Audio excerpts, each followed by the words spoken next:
Well, this has been coming for a while, I guess. Hello, it is I, the conspicuous Moo, and today was my last day for a while at least playing World of Warcraft Shadowlands.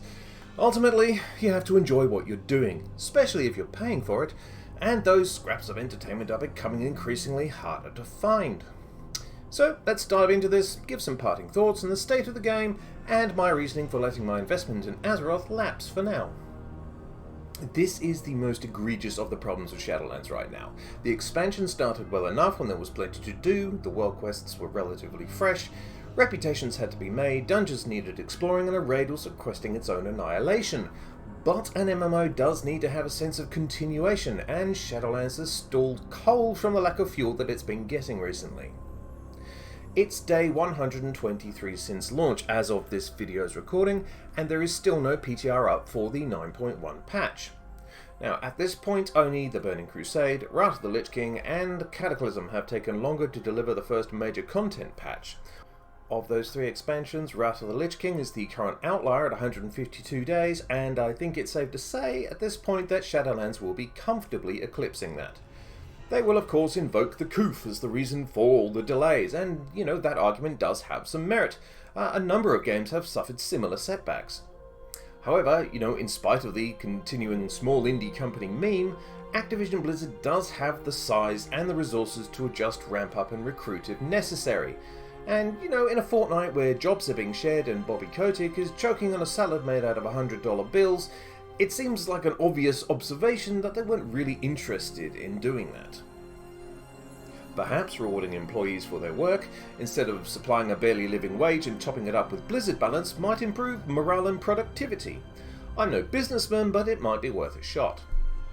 Lots of my guildies have been talking about burnout with Shadowlands. Now, from my personal perspective, I don't think it's actually burnout per se, it's more akin to apathy.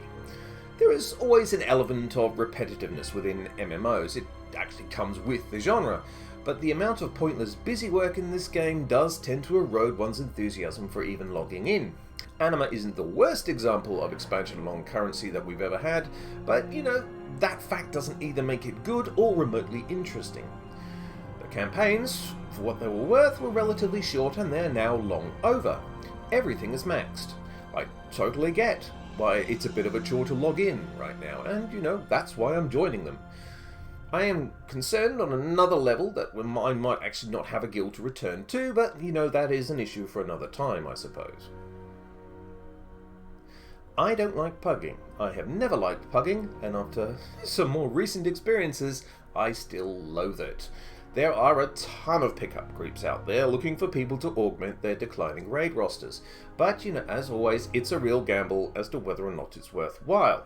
Trying to coordinate with new people who have different strategies and priorities can be a little on the wearing side, and coming out with nothing to show for your efforts, on top of the anima you've just received, or getting an invite just to have the raid collapse in on itself is a frustrating business. I think most people prefer to raid in-house, so to speak, and that simply isn't an option for me right now. I unfortunately lack the patience or time to splurge on colossal repair bills and rage quits. If there is any hype around World of Warcraft right now, it is the Burning Crusade beta, now in its early stages, and very, very popular on the streaming channels. Now, I don't have anything against the Burning Crusade Classic, I'm just simply not interested in it. I did Classic, of course, and I enjoyed most of it because it was something I had never done before. The Burning Crusade, on the other hand, was where I started in World of Warcraft, so I have seen it, done it, and I don't really want to do it again.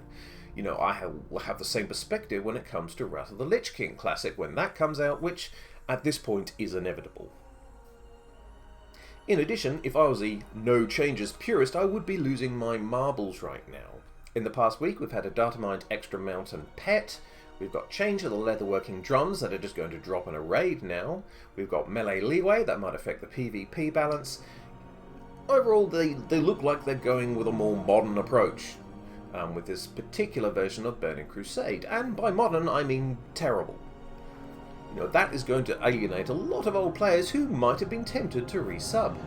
This is early beta too, so there's likely more than a few innovations they're testing internally to make TBC better. It'll be interesting to sift through the subscription data and see whether some changes design will turn out to be profitable in the long run.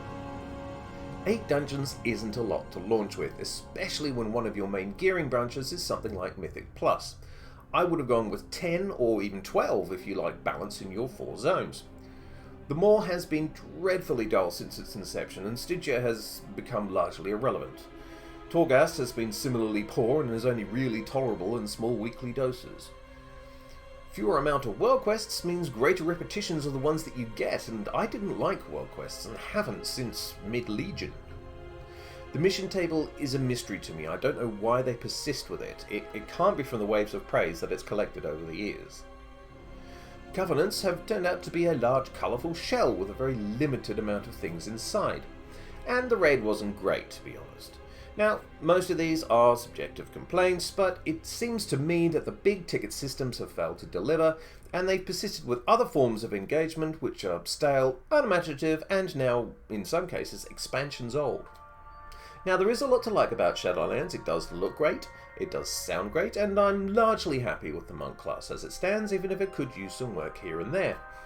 But the gameplay elements are sorely lacking right now, something that I hope they will start to address in 9.1, but I fear will be difficult to overcome until the next expansion arrives, or more importantly, a new creative team is at the helm.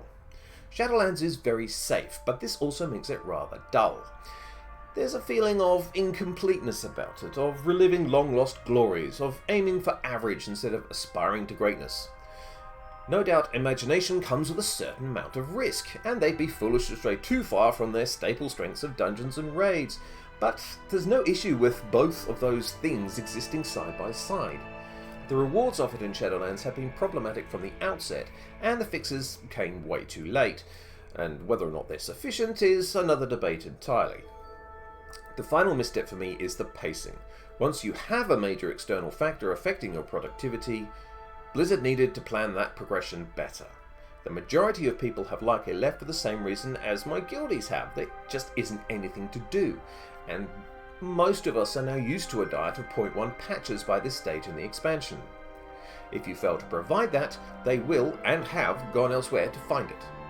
And Shadowlands now runs the risks of failing as an expansion because of the lengthy pauses between story and content development. To take a line from Prince of Thieves, they need to get up and move faster.